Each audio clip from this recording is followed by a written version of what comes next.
ಓಂ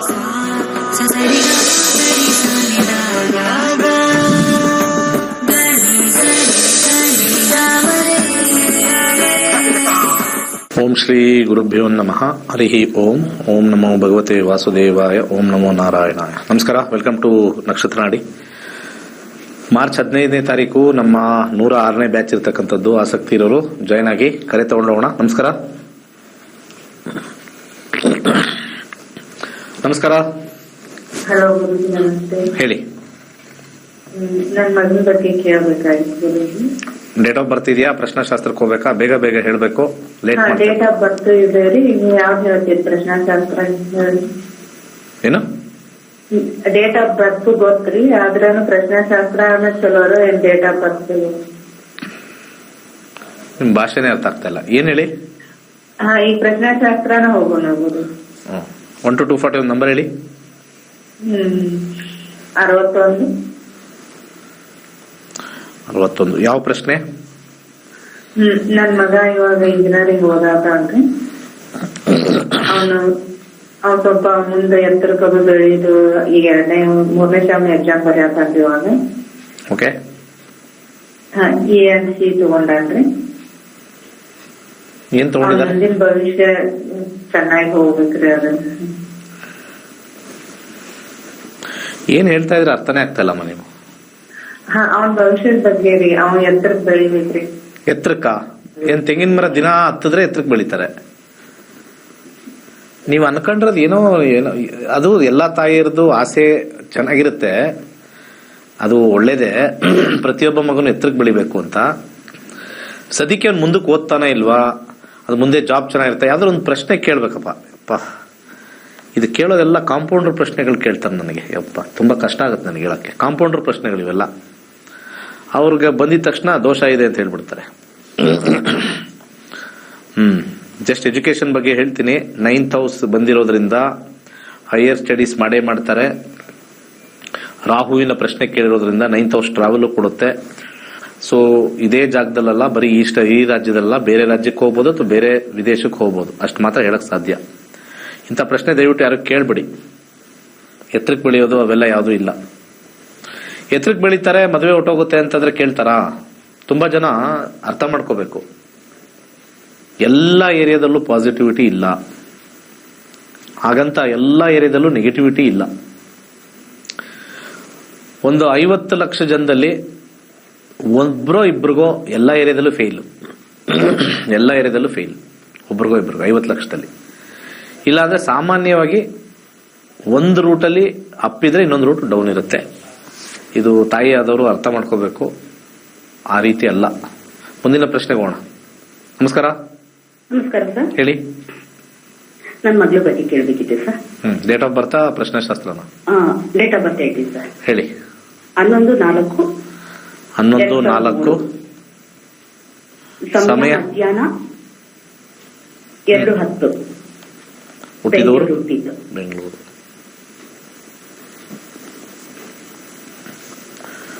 ಕರ್ಕಾಟಕ ರಾಶಿ, ಪುಷ್ಯ ನಕ್ಷತ್ರ. ಸದ್ಯಕ್ಕೆ 24 ಬುಧ ಮುಗಿದು ಕೇತು ಪ್ರಾರಂಭವಾಗಿದೆ. ಕೇತು ಚೆನ್ನಾಗಿದೆ, ಏನು ಅಂತದ್ದೇನು ಮೇಜರ್ ತೊಂದರೆ ಇಲ್ಲ. ಹೇಳಿ, ಏನ್ ಪ್ರಶ್ನೆ? ಸರ್, ಅವಳು ಸ್ವಲ್ಪ ಮೈಂಡ್ ಇದು ಇರಲ್ಲ, ಯಾವಾಗ್ಲೂ ಇಶ್ಯೂ ಆಗ್ತಾನೆ ಇರ್ತಾಳೆ. ಏನೋ ಏನೋ ಕರೆಕ್ಟ್ ಆಗಿ ಕೇಳಿಸ್ತಾ ಇಲ್ಲ. ಏನು ಏನ್ ಅಂದ್ರೆ ಸರ್, ಅಂದ್ರೆ ಒಂದ್ಸರಿ ಇದ್ದಾಗ ಒಂದ್ಸತಿ ಇದ್ ಮಾಡಲ್ಲ. ಮುಂದಿನ ದಶಾ ನೋಡ್ತಾ ಇದೀನಿ. ಮುಂದಿನ ದಶಾ ಸ್ವಲ್ಪ ಅಷ್ಟು ಚೆನ್ನಾಗಿಲ್ಲ. ಅಂದ್ರೆ ಫಾರ್ ಎಕ್ಸಾಂಪಲ್ 2031 ಆದ್ಮೇಲೆ ಮುಂದಿನ ದಶದಲ್ಲಿ 12ನೇ ಮನೆ ಇದೆ, 8ನೇ ಮನೆ ಇದೆ. ಇವೆರಡೂ ಸ್ವಲ್ಪ ಅಷ್ಟು ಒಳ್ಳೇದಲ್ಲ. ಪ್ಲಸ್ 11 ಲಾಸ್ಟ್ ಇರೋದ್ರಿಂದ ಏನ್ ತೊಂದರೆ ಏನಾಗಲ್ಲ. ಬಟ್ ಈ 12-6-9 ಕಾಂಬಿನೇಷನ್ ಬರ್ತಕ್ಕಂತ ಒಂದು ವಿಚಾರದಲ್ಲಿ ನಾವು ನೋಡಿದಾಗ, ಇಲ್ಲಿ ಗುರುವಿನ ಒಂದು ತತ್ವದಲ್ಲಿ ಫ್ಯೂಚರ್ ಅಲ್ಲಿ ನಾವು 12th ನೋಡ್ತೀವಿ. ಅವರು ಸದ್ಯಕ್ಕೆ ಇಂಜಿನಿಯರಿಂಗ್ ಓದ್ತಾ ಇದ್ರೆ ಮೆಡಿಕಲ್ ಯಾವ ಲೈನು? ಮೆಡಿಕಲ್, ಇದು ಯೋಗ ನ್ಯಾಚುರೋಪತಿ ಓದ್ತಾ ಇದ್ದಾರೆ. Very good. ಅದಕ್ಕೆ ಕ್ವಶನ್ ಕೇಳ್ತೀನಿ ನಾನು. ಯಾಕಂದ್ರೆ engineering medical, in case medical ಓದಿದಾಗ ಇದು ಪಾಸಿಟಿವ್ ಆಗುತ್ತೆ, ಇದು ಪ್ಲಸ್ ಆಗುತ್ತೆ. ಬೇರೆದಾದ್ರೆ ಇದು ನೆಗೆಟಿವ್ ಆಗಿಬಿಡುತ್ತೆ. ಇದು ಸೊ ಪಾಸಿಟಿವ್ ಆಯ್ತು. ಇದು ವೆರಿ ಗುಡ್, ಫ್ಯಾಂಟಾಸ್ಟಿಕ್. ಈಗ ಸದ್ಯಕ್ಕೆ ಕೇತು ದಶಾ ಬಂದಿರೋದ್ರಿಂದ, ಕೇತು ಯೂಶಲಿ ಸ್ವಲ್ಪ ಪಾಸ್ಟ್ ಲೈಫ್ ನ ಸ್ವಲ್ಪ ಒಂಚೂರು ಸ್ವಲ್ಪ ಅಲ್ಲಾಡಿಸ್ತಾನೆ. ಸೊ ಇಲ್ಲಿ ಬಾಳೆಹಣ್ಣನ್ನ ದಾನ ಮಾಡಿ ಮೈಂಡ್ ಕರೆಕ್ಟ್ ಆಗಿಬಿಡುತ್ತೆ. 4th house clear. ಅದ್ರ ಜೊತೆಗೆ ಸ್ವಲ್ಪ ಕಡಲೆಕಾಳು ಕೂಡ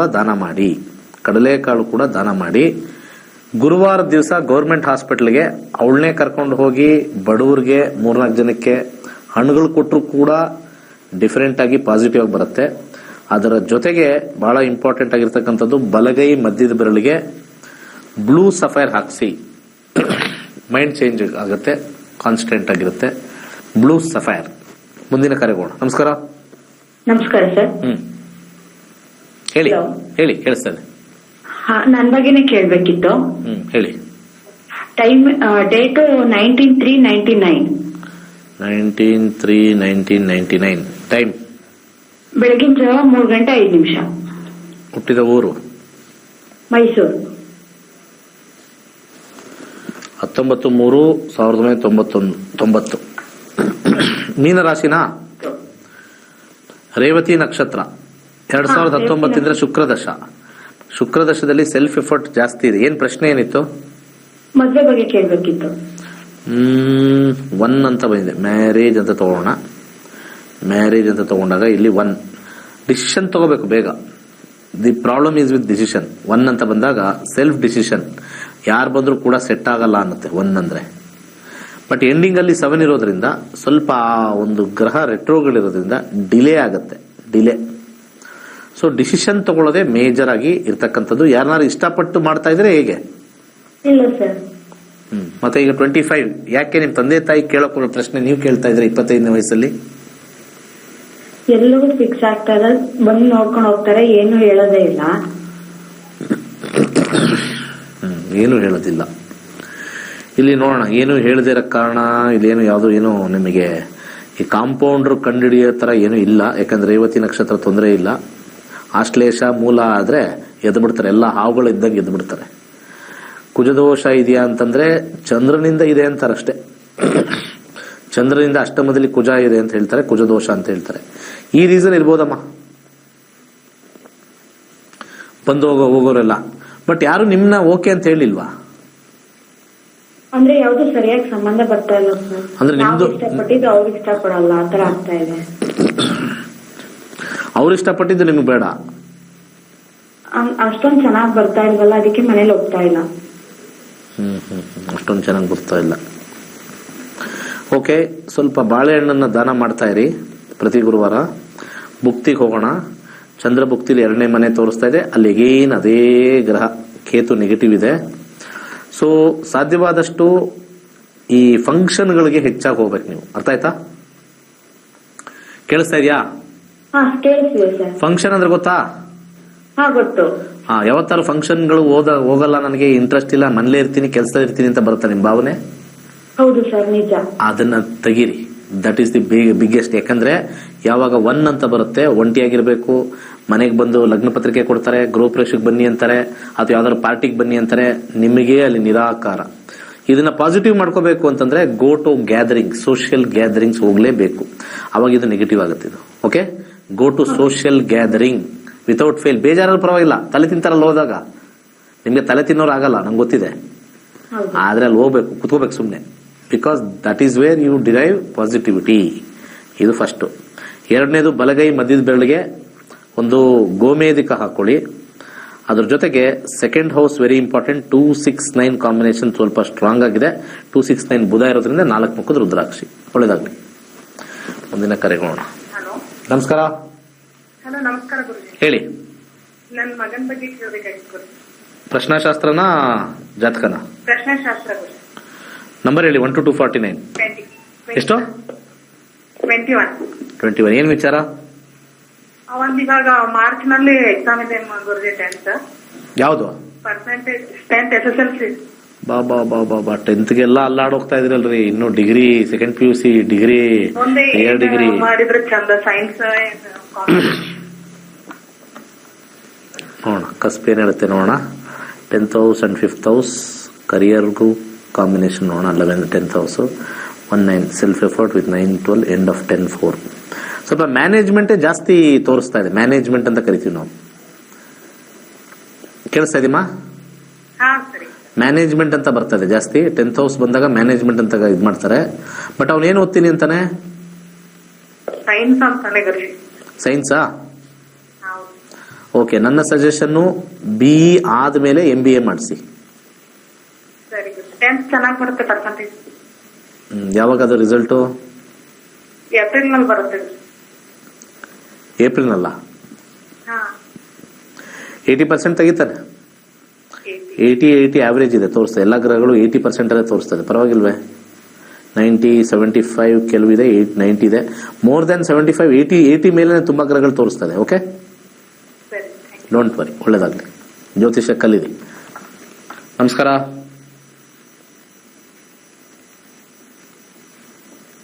ಕೇಳಿಸ್ತಾ ಇದೆ? ನಮಸ್ಕಾರ,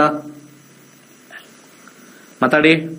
ಹಲೋ, ಹಾ, ಹೇಳಿ. ಗುರುಜಿ, ಹಾ, ಹೇಳಿ. ಮಗಳ ಬಗ್ಗೆ ಕೇಳ್ಬೇಕಾಯ್ತು ಗುರುಜಿ. ಹಾ, ಕೇಳಿ. ಸೆಟ್ ಆಗ್ತಾ ಇಲ್ಲ. ಮದುವೆ ಸೆಟ್ ಆಗ್ತಾ ಇಲ್ಲ. ಓಕೆ, ಡೇಟ್ ಆಫ್ ಬರ್ತಾ ಪ್ರಶ್ನೆಶಾಸ್ತ್ರನ? ಡೇಟ್ ಆಫ್ ಬರ್ತ್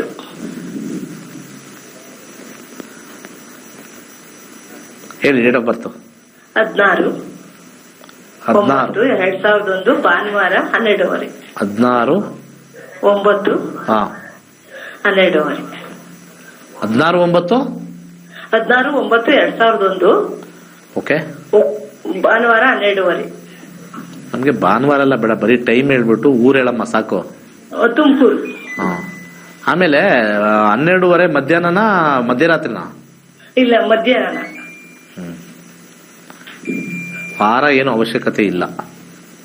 ಮಧ್ಯಾಹ್ನ ಸೆಟ್ ಆಗ್ತಾ ಇಲ್ಲ, ಎಲ್ಲೂ ಉದ್ಯೋಗನೂ ಆಗ್ತಾ ಇಲ್ಲ ಗುರುಜಿ. ನಾನು ಮದುವೆದೊಂದು ನೋಡ್ತೀನಮ್ಮ, ನೀವು ಉದ್ಯೋಗ ಅವ್ರು ನೋಡ್ಕೋತಾರೆ. ನಿಮ್ಗೆ ಯಾಕೆ ತಲೆನೋವು? 2027ವರೆಗೂ ಸೂರ್ಯ ಫಸ್ಟ್ ಮ್ಯಾರೇಜ್ ಹಾಕೋಣ. ದಶ ಓಕೆ, ಹಿರಿಯರಿ ನೋಡಿ ಮಾಡ್ತಕ್ಕಂಥದ್ದು. Okay, no problem. 9 ಇದೆ, 7 ಇದೆ, ಮದುವೆ ಆಗುತ್ತೆ, ಟೆನ್ಷನ್ ತಗೋಬೇಡಿ. ಈಗ ಬುಕ್ತಿಗೆ ಹೋಗೋಣ. 9, 9, 6, 7. ಇಲ್ಲಿ ನೀವು ನಿಮ್ ಡಿಸಿಷನ್ನೇ ಇದೆಯಲ್ಲಮ್ಮ, ನೀವು ಡಿಸಿಷನ್ ತಗೊಳ್ಬೇಕಲ್ವಾ? ತಗೊಂತಾ ಇದೀವಿ ಗುರುಜಿ. ಹೆಂಗ್ ತಗೊಳ್ತಾ ಇದ್ದೀರಾ? ಯಾವ ರೀತಿ ತಗೊಳ್ತಾ ಇದ್ದೀರಾ ಹೇಳಿ? ಈಗ ಹುಡುಗರು ಎಷ್ಟು ಜನ ಬಂದ್ರು? ಬರ್ತಾರೆ, ಹೋಗ್ತಾರೆ, ನಮ್ಗೆ ಒಪ್ಪಿಗೆ ಅದು ಸಾಲವಳಿ ಬರ್ತಾ ಇಲ್ಲ, ಈ ತರ ಆಗುತ್ತೆ ಗುರುಜಿ. ಸಾಲಾವಳಿ. ಸಾಲಾವಳಿ 100% ಗ್ಯಾರಂಟಿ. ಹೆಂಗೆ ನೀವು ಗ್ಯಾರಂಟಿ ಹೇಳ್ತೀರಾ? Bond paper ಬರ್ಕೊಡ್ತಾರ? 36ಕ್ಕೆ 33 ಬಂದಿರೋರು ಕೋರ್ಟ್ಗೆ ಹೋಗಿದ್ದಾರೆ. 36ಕ್ಕೆ 13, 15 ಬಂದಿರೋರು ಆರಾಮಾಗಿದ್ದಾರೆ. ಇದಕ್ಕೇನನ್ನ ಓಕೆ. ಸಾಲಾವಳಿ ಏನ್ ಓದಿದಾರೆ? MBA ಓದಿದಾರ ಸಾಲಾವಳಿ ಹೇಳೋರು? ಡಾಕ್ಟ್ರಾ? ಅಲ್ಲಲ್ಲ, ಯಾಕಂದ್ರೆ ನಂದು ಎಜುಕೇಶನ್ ಕ್ವಾಲಿಫಿಕೇಶನ್ ಕೊಡ್ತೀನಿ, ಎಲ್ಲೆಲ್ಲಿ ಕೆಲಸ ಮಾಡಿದೆ ಅಂತ ಕೊಡ್ತೀನಿ. ಅವಾಗ ನೀವು ಯೋಚನೆ ಮಾಡಿ. ಆ ಸಾಲಾವಳಿ ಕೊಡೋರೆಲ್ಲ ಏನು MBBS ಓದಿದಾರ, MBA ಓದಿದಾರ? ಅಟ್ಲೀಸ್ಟ್ ಯಾವ್ದೋ ದೊಡ್ಡ ದೊಡ್ಡ ಕಂಪ್ನಿ ಕೆಲಸ ಮಾಡಿದ್ರ? ಜ್ಯೋತಿಷ್ಯ ಯಾರ ಕೈಯಲ್ಲಿ ಹಿಡಿದಿದೆ ಅಂದ್ರೆ ಅನ್ಎಜುಕೇಟೆಡ್ ಕೈಯಲ್ಲೇ ಮೇಜರ್ ಹಿಡಿದಿರೋದು. ಅನ್ಎಜುಕೇಟೆಡ್ ಹತ್ರ ಹೋಗ್ಬಿಟ್ಟು ಎಜುಕೇಶನ್ ಬಗ್ಗೆ ಹೋಗಿ ಕೇಳ್ತೀವಿ ನಾವು. ಅವ್ರಿಗೆ ಕರೆಕ್ಟ್ ಆಗಿ ತರ್ಕಬದ್ಧವಾಗಿ ಹೋಗಲ್ಲ. ಕುಜದೋಷ ಅಂದ್ಬಿಡ್ತಾರೆ, ಅದ್ದೋಷ. ಅದು ಅದಕ್ಕೆ ಕರ್ಮ, ನಾವೇನು ಮಾಡಕ್ಕಾಗಲ್ಲ. ನಾನು ಉಗಿತಾ ಇರ್ತೀನಿ, ಉಗಿಸ್ಕೊಳ್ಳಿ.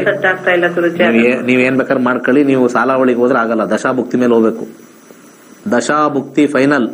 ವೈವಾಹಿಕ ಜೀವನ ಇಲ್ಲಿ ಚೆನ್ನಾಗಿದೆ. ಅಲ್ಲಿ ಸಾಲಾವಳಿ ಬಂದಿಲ್ಲ ಅಂತ ಇದೇನಾರು 6ನೇದು 10ನೇದು 8ನೇದು ತಗೊಂಡ್ಬಂದು ಈ ಹುಡುಗಿ ನೀವೇ ನಿಮ್ ಕೈಯಾರ ಹಾಳು ಮಾಡ್ತೀರಾ ಅಂತ ಬರ್ದಿಟ್ಟಿದೆ. ಯಾಕಂದ್ರೆ 9ನೇ ಮನೆ ನೀವು ಡಿಸಿಷನ್ ತಗೊಂಡಿಲ್ಲ ಅಂತ ನನ್ನ ಬಾಯಲ್ಲಿ ಬಂತು. ವೈವಾಹಿಕ ಜೀವನ ನಿಮ್ ಕೈಯಾರೆ ನೀವು ಹಾಳು ಮಾಡ್ತೀರಾ. ಈ ಸಾಲಾವಳಿ ಇದಾರಲ್ಲ, ಏನು ಓದಿರಲ್ಲ, ಹೋಗಿ ಸರ್ಟಿಫಿಕೇಟ್ ಕೇಳ್ರಿ ಅವ್ರ ಹತ್ರ ಹೋಗಿ. ಏನ್ ನೀವು ಓದಿರೋ ಸರ್ಟಿಫಿಕೇಟ್ ತೋರಿಸಿ ಅಂತ ಹೇಳ್ರಿ. ಸರ್ಟಿಫಿಕೇಟ್ ತೋರಿಸಿ ಅಂತ ಹೇಳಿ ಯಾವನ್ ತೋರಿಸ್ತಾನ? ಯಾರು ರೆಕಾರ್ಡ್ ಮಾಡ್ಕೊಳಕ್ಕೂ ಬಿಡಲ್ಲ ನಿಮ್ಮನ್ನ. ಆಯ್ತು, ರೆಕಾರ್ಡ್ ಮಾಡ್ಕೊಡ್ರಿ, ಇದು ಮದುವೆ ಸಾಲಾವಳಿ ಚೆನ್ನಾಗ್ ಬಂತು ಅಂತ. ಇರೋ ಬರೋದೆಲ್ಲ ಬರೀ ತಪ್ಕೊಂಡು ಹಿಡಿತಾರೆ. ನಾನು ಈ ನಡುವೆ ನೋಡಿದೀನಿ, ಪ್ರತಿಯೊಬ್ಬ ಈ ಪಂಚಾಂಗ ಇಟ್ಕೊಂಡವನು ನೆಗೆಟಿವ್ ಹೇಳೇ ಕಳಿಸ್ತಾ ಇದೀನಿ ಎಲ್ಲರಿಗೂ. ಸೆಟ್ ಆಗಲ್ಲ, ಸೆಟ್ ಆಗಲ್ಲ, ಸೆಟ್ ಆಗಲ್ಲ ಅಂತ. ಯಾಕೆಂದ್ರೆ ಅವ್ನು ಭಯ ಸ್ಟಾರ್ಟ್ ಆಗ್ಬಿಟ್ಟಿದೆ. ಬೇದಿ, ನಂಬರ್ 1 ಬೇದಿ. ಇನ್ನು ಎಲ್ಲಿ ಬೇಕಾದ್ರೆ ನಿಂತ್ಕೊಂಡು ಹೇಳ್ತೀನಿ ನಾನು. ಇವತ್ತಿನ ದಿವಸ ಏನಾಗಿದೆ ಅಂದ್ರೆ ಅವ್ರಿಗೆ ಹಿಂಗ್ ಹೇಳಿದ್ರು ತಪ್ಪು, ಹಂಗ ಹೇಳಿದ್ರು ತಪ್ಪು. ಯಾಕೆ ಸರಿಯಾಗಿ ನಾವು ಓದಿಲ್ಲ, ಬಂದವ್ರಿಗೆಲ್ಲ ಸರಿ ಇಲ್ಲ ಸರಿ ಇಲ್ಲ ಅಂತ ಹೇಳಿ ಕಳ್ಸೋಣ. ಆಮೇಲೆ ತಲೆ ಕೆಟ್ಟು ಅವ್ರು ಯಾವ್ದೊಂದು ಮಾಡ್ಕೋತಾರೆ. ನಮಗೆ ಯಾಕೆ ಸರಿ ಇಲ್ಲ ಅಂತ ಕೇಳಿಸ್ಬಿಡು. ಈಗ ನೋಡಿ, ಚೆನ್ನಾಗಿದೆ ಅಂತಂದ್ರೆ ನೀವು ವಾಪಸ್ ಬಂದು ಕ್ವಶನ್ ಕೇಳ್ತೀರಾ. ಫಸ್ಟೇ ಸರಿ ಇಲ್ಲ ಅಂತ ಹೇಳ್ಬಿಟ್ರೆ ಅವಾಗ ನಾನು ಅವತ್ತೇ ಹೇಳಿದ್ನಲ್ಲಮ್ಮ, ನೆಗೆಟಿವಿಟಿ ಸೆಲ್ ಆಗತ್ರಿ ಮಾರ್ಕೆಟ್ ಅಲ್ಲಿ. ನಾನು ನೋಡಿದ್ದೀನಿ, I have seen in life. Negativity will be sold easily. ಪ್ರತಿಯೊಬ್ರು ಪಬ್ಲಿಕ್ ಅಲ್ಲಿ ಇರೋರೆಲ್ಲ ಇವತ್ತೇನು ಆ ಕಾಂಪೌಂಡ್ ಹತ್ರ ಇದಾರೆ, ಆ ಪಂಚೆದಾರಿಗಳು, ಅವರೆಲ್ಲ ಇದಾರಲ್ಲ 100% ಅಲ್ಲ 1000% ಹೇಳ್ತೀನಿ, ಅವ್ರಿಗೆಲ್ಲ ನೆಗೆಟಿವಿಟಿ ಬಂದ್ಬಿಟ್ಟಿದೆ. ಈಗ ಟಿವಿಗಳಲ್ಲೂ ನೋಡ್ತಾ ಇರ್ತೀನಿ, ಮದುವೆ ಆಗ್ತಾ ಇಲ್ವಾ ದೇವರ ಶಾಪ ಅಂತೆ. ಅಯ್ಯಪ್ಪ, ಏನೇನೇನೆಲ್ಲ ಆಗ್ತಾರೋ ದೇವರ ಶಾಪ. ಮನುಷ್ಯನಾಗಿ ಹುಟ್ಟಿದ ಮೇಲೆ ಶ್ರೇಷ್ಠ ಅಂತಾರೆ ಅಲ್ಲಿ ದಾಸಶರಣರು, ಇವನ್ ಯಾವನೋ ಬಂದ್ಬಿಟ್ಟು ನಾಮ ಹಾಕೊಂಡು ದೇವರ ಶಾಪ ಅಂತೆ. ಕಣ್ಣಿಲ್ಲ ದೇವರ ಶಾಪ, ಕಿಡ್ನಿ ಇಲ್ಲ ದೇವರ ಶಾಪ. ಓಕೆ, ಒಪ್ಕೊಳ್ಳೋಣ. ಬಾಡಿಲಿ ಯಾವ್ದಾದ್ರು ಒಂದಿಲ್ಲ, ಕಣ್ಣಿಲ್ಲ ಹೋಯ್ತು, ಹುಟ್ಟು ಕುರುಡು ಅಥವಾ ಮೂಗ ಕಿವುಡ, ಅದು ಶಾಪ. ಎಲ್ಲ ಚೆನ್ನಾಗಿದ್ದು ಒಂದು ಮದುವೆ ವಿಚಾರ ರೀ. ಒಂದು ಮದುವೆ, ಒಂದೇ ಒಂದು ಸಿಂಪಲ್ ಮದುವೆಲಿ ಏನಿದೆ ರೀ, ಪಾಪ್ಯುಲೇಷನ್ ಜಾಸ್ತಿ ಆಗೋದು ಅಷ್ಟೇ ಕೆಲಸ. ಅದರಲ್ಲಿ ಅವ್ರದ್ದೇನೋ ಸೆಟ್ ಆಗಿಲ್ವಾ, ಗುಡ್ ಬೈ ಹೇಳಿ ಇನ್ನೊಂದು ನೋಡೋದು ಅಷ್ಟೇ. ಅದರಲ್ಲಿ ಏನು ಶಾಪ ಅಂತೆ ದೇವರದು. ಹಾಯ್ ಕರ್ಮ ಅವ್ರದೆಲ್ಲ ಹಾಕ್ತಾರೆ ಟಿವಿಲೆಲ್ಲ. ಮದುವೆ ಸರಿಯಾಗಿ ಸೆಟ್ ಆಗಿಲ್ವಾ, ನಿಮಗೆ ದೋಷ ಇದೆ ಶಾಪ ಅಂತೆ. ಕೆಲಸ ಸಿಕ್ಕಿಲ್ಲ ಅಂದ್ರೆ ಶಾಪ ಅನ್ಕೋಬೇಕು. ಉದ್ಯೋಗ ಸರಿಯಾಗಿ ಸಿಗ್ತಾ ಇಲ್ಲ, ಚೆನ್ನಾಗಿ ಓದಿದ್ದೀನಿ, 10 ವರ್ಷ ಹಾರ್ಡ್ ವರ್ಕ್ ಮಾಡಿದ್ದೀನಿ, ಏನು ಏಳಿಗೆನೇ ಇಲ್ಲ, ಬರೀ 15,000ದಲ್ಲೇ ಇದ್ದೀನಿ, ಎಲ್ಲಾ ಟ್ರೈ ಮಾಡಿದ್ದೀನಿ, ಅದು ಶಾಪ ಅನ್ಕೊಳ್ಳೋಣ. ಮದುವೆನ ಹೋಗಿ ಶಾಪ ಅನ್ಕೊಂತಿರಲ್ಲ, ಏನ್ ಹೇಳೋಣ. ಆಮೇಲೆ ಬಿಗ್ಗೆಸ್ಟ್ ರೀಸನ್ ಹೇಳಿದ್ದೀನಿ ನಾನು ಯಾವಾಗ್ಲೂ. ನಾನು ಇದನ್ನ 30 ವರ್ಷದಲ್ಲಿ ಅನಲೈಸ್ ಮಾಡಿದ್ದೀನಿ. The biggest marriage problem is not horoscope, it is caste. ಇಂಡಿಯಾದಲ್ಲಿ ಇವತ್ತು ಪ್ರತಿಯೊಬ್ಬ ಹಿಂದೂಗೆ ಸಮಸ್ಯೆ ಆಗಿರೋದೇ ಕ್ಯಾಸ್ಟ್. ಯಾಕೆಂದ್ರೆ ಕ್ಯಾಸ್ಟ್ ಇರೋದೇ ಇಷ್ಟು, ಕಳೆಪುರಿ ಅಷ್ಟು, ಒಂದು ಚಿಕ್ಕ ಬೌಲ್ ಇಟ್ಕೊಂಡ್ರೆ ಇಷ್ಟೇ ಇರೋದು. ಅದ್ರೊಳಗಡೆನೆ ಎಲ್ಲ ಹುಡುಕ್ಬೇಕು ಅಂದ್ರೆ ಇಲ್ಲಾಗತ್ತೆ.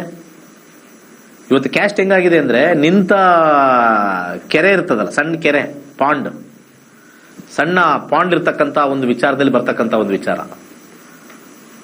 ಸಣ್ಣ ಪಾಂಡ್. ಆ ಪಾಂಡಲ್ಲಿ ಹುಡುಕ್ತಾ ಇದೀವಿ. ನದಿಲಾರು ಹುಡುಕ್ಬೇಕು, ಸಮುದ್ರದಲ್ಲಾರು ಹುಡುಕ್ಬೇಕು. ಆ ಪರಿಸ್ಥಿತಿ ಬಂದ್ರೆ ನನ್ನಂತ ಖುಷಿ ವ್ಯಕ್ತಿ ಇನ್ನೊಬ್ಬ ಇಲ್ಲ. ನಾವೆಲ್ಲ ಹಿಂದೂಗಳು ಒಟ್ಟಾಗಿ ಜಾತಿ ಭೇದ ಎಲ್ಲ ಮರೆತು ಎಜುಕೇಶನ್ ಚೆನ್ನಾಗಿದ್ಯಾ ಕೊಟ್ಬಿಟ್ರೆ ಬೇಕಾದಷ್ಟು ಆಫರ್ಗಳು ಸಿಗ್ತವೆ ಎಲ್ಲರಿಗೂ. ಇವ್ರು ಇಂಥವ್ರ ಜೊತೆನೇ ಆಗ್ಬೇಕು. ಅದರಲ್ಲಿ ತಂದೆ ತಾಯಿಗಳ ಅವ್ನು ಯಾರೋ ಇಷ್ಟಪಟ್ಬಿಟ್ಟಿರ್ತಾರೆ, ಅವನು ಯಾವ್ದೋ ಆ ಜಾತಿ ನಾವು ಮಾಡ್ಕೊಳ್ಳಲ್ಲ ಅಂತಾರೆ. ಅವ್ರ ಗುರುಗಳೆಲ್ಲ ಜಾತಿ ಮರ್ತ್ಬಿಡಿ ಅಂತ ಹೇಳೋ ಗುರುಗಳಿರ್ತಾರೆ. ಅವ್ರು ಜಾತಿ ಗುರುಗಳೆಲ್ಲ ಜಾತಿ ಎಲ್ಲ ಮಾಡಬಾರ್ದು ಅಂತ ಹೇಳ್ತಾರೆ, ಅಂತದ್ದು ಇರ್ತಾರೆ. I am against this caste system. ನಾವೇ ಸಫರ್ ಮಾಡ್ತಾ ಇದ್ದೀವಿ. ನಮ್ಮಲ್ಲಿ ಇರೋದೇ ಜನಾಂಗ ಚಿಕ್ಕದು. ಆ ಜನಾಂಗದೊಳಗಡೆ ನಮ್ಮ ಮಗನೋ ಓದಿಸ್ಬಿಟ್ಟಿರ್ತೀವಿ. ಅದರಲ್ಲಿ ಸಿಗೋದೇ ಕಮ್ಮಿ, ಸಿಕ್ಕಿರೋದ್ರಲ್ಲಿ ಸಾಲಾವಳಿ. ಕಷ್ಟ. ಇನ್ ಮುಂದಕ್ಕೆ ದೇವರೇ ಕಾಪಾಡಲಿ. ಸರ್ವೇ ಜನ ಸುಖಿನೋ ಭವಂತು. ವೈಜ್ಞಾನಿಕವಾಗಿ ಜ್ಯೋತಿಷ್ಯದ ಸತ್ಯವನ್ನು ಸಮಾಜಕ್ಕೆ ಕಲಿಸಿಕೊಡುತ್ತಿರುವಂತಹ ಪಂಡಿತ್ ದಿನೇಶ್ ಗುರುಜಿಯವರ ನಕ್ಷತ್ರ ನಾಡಿ ತರಗತಿಯು ಮಾರ್ಚ್ 15ರಿಂದ ಪ್ರಾರಂಭವಾಗುತ್ತಿದೆ. ಈ ಗೋಲ್ಡ್ರಿ ಆಸ್ಟ್ರೋ ಆಪ್ ಮೂಲಕ ನಿಮ್ಮ ಜಾತಕದಲ್ಲಿ ಶುಭ ಅಶುಭ ಸಮಯಗಳನ್ನು ತಿಳಿದು ಸರಳ ಪರಿಹಾರಗಳನ್ನು ಮಾಡಿಕೊಳ್ಳುವಂತಹ ವಿದ್ಯೆಯನ್ನು ಕಲಿಯಬಹುದಾಗಿದೆ. ನಕ್ಷತ್ರ ನಾಡಿ ತರಗತಿಗೆ ಇಂದೇ ನೋಂದಾಯಿಸಿ ನಿಮ್ಮ ಜೀವನವನ್ನು ತಿಳಿಯಿರಿ. ಹೆಚ್ಚಿನ ಮಾಹಿತಿಗಾಗಿ ನಕ್ಷತ್ರ ನಾಡಿ ಸಂಸ್ಥೆಯನ್ನು ಸಂಪರ್ಕಿಸಿ. ಧನ್ಯವಾದಗಳು. ಕೈಲಾಶ್ ಯಂತ್ರವು ಅತ್ಯಂತ ಪ್ರಾಚೀನವಾದ ಶಕ್ತಿಶಾಲಿಯಾದ ಯಂತ್ರವಾಗಿದೆ. ಸರಿಸುಮಾರು 800ರಿಂದ 1000 ವರ್ಷಗಳ ಹಿಂದೆ ಹಲವಾರು ಸಂಯೋಗಗಳಿಂದ ರಚಿಸಲ್ಪಟ್ಟಿರುವ ಯಂತ್ರವೇ ಈ ಕೈಲಾಶ್ ಯಂತ್ರ. ಇಂಟರ್ನೆಟ್ ಅಲ್ಲಿ ಗೂಗಲ್ ಅಲ್ಲಿ ಹುಡುಕದ ಕೈಲಾಶ್ ಯಂತ್ರದ ಹಿನ್ನೆಲೆ ಹುಡುಕೋದು ನಿಮಗೆ ಖಂಡಿತ ಸಿಗುತ್ತೆ. 800ರಿಂದ 1000 ವರ್ಷಗಳ ಹಿಂದೆ ಒಂದು ಹಲವಾರು ಕಾಂಬಿನೇಷನ್ಸ್ ನ ಮಿಕ್ಸ್ ಮಾಡಿರ್ತಕ್ಕಂಥ ವಿಶೇಷವಾಗಿರ್ತಕ್ಕಂಥ ಒಂದು ಯಂತ್ರವೇ ಕೈಲಾಶ್ ಯಂತ್ರ. ಈ ಯಂತ್ರದ ವಿಶೇಷತೆ ಬಹಳಷ್ಟಿದೆ. ಇದರ ಮಧ್ಯದಲ್ಲಿ ಕೋರ್ ಅಂತ ನಾವೇನ್ ಕರಿತೀವಿ, ಇದು ಚೈನೀಸ್ ನ್ಯೂಮರಾಲಜಿ ಬರ್ತಕ್ಕಂಥ ಲೋಶೋ ಗ್ರಿಡ್. ಹಾಗೆ ಇದರ ಸುತ್ತ ಇರತಕ್ಕಂಥದ್ದು ವಿಶೇಷವಾಗಿರ್ತಕ್ಕಂಥ 12 ಪ್ರಾಣಿಗಳು. ಅದು ಚೀನಿ ಪ್ರಾಣಿಗಳು, ಅನಿಮಲ್ ಸ್ಪಿರಿಟ್ಸ್ ಅಂತ ಹೇಳಿ ಕೆಲವರು ಮಾಡ್ತಾರೆ. ಅದ್ರ ಸುತ್ತ ಔಟರ್ ಲೇಯರ್ ಇರತಕ್ಕಂಥ ವಿಶೇಷವಾಗಿರ್ತಕ್ಕಂಥ ಮಂತ್ರ. ಅದಾದ್ಮೇಲೆ 4ರಲ್ಲಿ ದಿಗ್ಬಂಧ ಆಗಿರ್ತಕ್ಕಂಥದ್ದು. ಒಂದು ಓಮಿಂದ ದಿಗ್ಬಂಧ ಆಗಿದೆ, ಇನ್ನೊಂದು ಸ್ವಸ್ತಿಕ್ಕಿಂದ ದಿಗ್ಬಂಧನ ಆಗಿದೆ, ಒಂದು ಶಿವನ ಒಂದು ಅಂಶ ಆಗಿರ್ತಕ್ಕಂಥ ಫೋಟೋ ಇಂದ ದಿಗ್ಬಂಧನ ಆಗಿದೆ, ಕೊನೆಯಲ್ಲಿ ಒಂದು ತ್ರಿಶಕ್ತಿ ಇರತಕ್ಕಂಥ ತ್ರಿಶೂಲದಿಂದ ದಿಗ್ಬಂಧನ ಆಗಿರ್ತಕ್ಕಂಥದ್ದು. ಈ ಒಂದು ಯಂತ್ರ ನೆಮ್ಮದಿ, ಹಣಕಾಸು ವಿಚಾರ ಮತ್ತೆ ಆರೋಗ್ಯಕ್ಕೆ ಶಕ್ತಿಶಾಲಿಯಾಗಿರ್ತಕ್ಕಂಥ ಒಂದು ಯಂತ್ರ. ಸೊ ಅನೇಕ ಕಡೆಯಲ್ಲಿ ನಿಮಗೆ ಇದ್ರದ್ದು ಕಬ್ನಾಮಿಕ್ಸ್ ಕಮ್ಮಿ ರೇಟ್ ಅಲ್ಲೂ ಸಿಗುತ್ತೆ, ಹಾಗೆ ಬರೀ ಕಾಪರ್ ಸಿಗುತ್ತೆ, ಬರೀ ಬ್ರಾಸ್ ಸಿಗುತ್ತೆ. ನಮ್ಮಲ್ಲಿ ವಿಶೇಷವಾಗಿರ್ತಕ್ಕಂಥ ಬ್ರಾಸ್ ಅಲ್ಲಿ ಮಾಡಿರ್ತಕ್ಕಂಥ ವಿಶೇಷವಾಗಿರ್ತಕ್ಕಂಥ ಕೈಲಾಶ್ ಯಂತ್ರ ಪ್ರಾಣ ಪ್ರತಿಷ್ಠೆ ಮಾಡಿ ನಿಮಗೆ ತಲುಪಿಸ್ತಕ್ಕಂಥದ್ದು. ಮತ್ತೆ ಅದರದ್ದು ಗೇಜು ಬಹಳ ಇಂಪಾರ್ಟೆಂಟ್ ಆಗಿರುತ್ತೆ. ಯಾಕಂದ್ರೆ ನಮ್ಮ ಕೈಲಾಶ ಯಂತ್ರ ನಮ್ಮಲ್ಲಿ ಸಿಗ್ತಕ್ಕಂಥದ್ದು ಗೇಜ್ ದಪ್ಪ ಇರುತ್ತೆ. ದಪ್ಪ ಇದ್ದಷ್ಟು ಕೂಡ ಯಂತ್ರ ಬಲಿಷ್ಠವಾಗಿರುತ್ತೆ, ಯಂತ್ರದ ಒಂದು ಕಾರ್ಯ ಬಲಿಷ್ಠವಾಗಿರುತ್ತೆ. ಬೇರೆ ಕಡೆ ಎಲ್ಲ ತೆಳು ಇರುತ್ತೆ. ಅದು ಸೇಲ್ಸ್ ಕಾನ್ಸೆಪ್ಟ್ ಅಲ್ಲಿ ಮಾಡಿದ್ರು ಕೂಡ, ನಾವಾಗ್ಲಿ ಅವರಾಗ್ಲಿ ಮಾಡಿದ್ರು ಕೂಡ ನಾವು ಒಂದು ಪ್ರಮಾಣದಲ್ಲಿ ಮಾಡ್ತಕ್ಕಂಥ ಒಂದು ವಿಚಾರ. ಸೊ ಅದನ್ನ ದೇವರ ಮನೆಯಲ್ಲಿ ಅಥವಾ ದೇವರ ಜಗಲಿಲಿ ಯಾವುದೇ ದಿಕ್ಕಲ್ಲಿ ಇಟ್ಟು ಕೆಂಪು ಹೂವಿನಲ್ಲಿ ಪೂಜೆ ಮಾಡತಕ್ಕಂಥದ್ದು. ಆ ಕೆಂಪು ಹೂವಿನಿಂದ ಕೆಳಗಡೆ ಕೊಟ್ಟಿರ್ತಕ್ಕಂಥ ಮಂತ್ರ ಓಂ ಕ್ಲೀಂ ಹರ್ ವೀರಾಯ ಭೂಶಂಕರ ಲಕ್ಷ್ಮೀ ಕುರುಕುರು ಸ್ವಾಹ ಎನ್ನುವ ವಿಶೇಷವಾಗಿರ್ತಕ್ಕಂಥ ಮಂತ್ರನ ಸೋಮವಾರ 108 ಸತಿ ಪಠನೆ ಮಾಡಬಹುದು. ಆಸಕ್ತಿ ಇರೋರು, ಸಮಯ ಇರೋರು ಪ್ರತಿನಿತ್ಯ ಆ ಯಂತ್ರದ ಮುಂದೆ ಪಠನೆ ಮಾಡಿದ್ರೆ ನಾವು ಹೇಳಬೇಕಾಗಿಲ್ಲ, ನಿಮ್ಮ ಎಕ್ಸ್ಪೀರಿಯನ್ಸ್ ನೀವೇ ಹಾಕ್ತೀರಾ. ಈ ಯಂತ್ರವನ್ನು ವಿಶೇಷವಾಗಿ ಹಿತ್ತಾಳೆಯಿಂದ ರಚಿಸಿ ಪ್ರಾಣ ಪ್ರತಿಷ್ಠೆ ನಂತರ ತಲುಪಿಸಲಾಗುತ್ತದೆ. ಕೈಲಾಶ ಯಂತ್ರಕ್ಕಾಗಿ ನಮ್ಮ ನಕ್ಷತ್ರ ನಾಡಿಯನ್ನು ಸಂಪರ್ಕಿಸಿ. ಧನ್ಯವಾದಗಳು. ದೇವತಾ ವಾಹನಗಳಲ್ಲಿ ಗೂಬೆಯು ಶ್ರೀ ಮಹಾಲಕ್ಷ್ಮಿಯ ವಾಹನವಾಗಿದೆ. ಗೂಬೆಯು ಕತ್ತಲನ್ನು ಭೇದಿಸುವ ಶಕ್ತಿಯನ್ನು ಹೊಂದಿರುವುದರಿಂದ ಎಲ್ಲಾ ರೀತಿಯ ಆರ್ಥಿಕ ಸಮೃದ್ಧಿಯನ್ನು ಸೂಚಿಸುತ್ತದೆ. ಗೂಬೆಯ ಉಂಗುರವನ್ನು ಧರಿಸುವುದರಿಂದ ಉತ್ತಮ ಆರ್ಥಿಕ ಬೆಳವಣಿಗೆ ಮತ್ತು ಅನಗತ್ಯ ಖರ್ಚುಗಳನ್ನು ನಿಯಂತ್ರಿಸಬಹುದಾಗಿದೆ. ಗೂಬೆಯ ಉಂಗುರಕ್ಕಾಗಿ ಈ ಕೆಳಗಿನ ಸಂಖ್ಯೆಗಳಿಗೆ ಕರೆ ಮಾಡಬಹುದು. ಧನ್ಯವಾದ.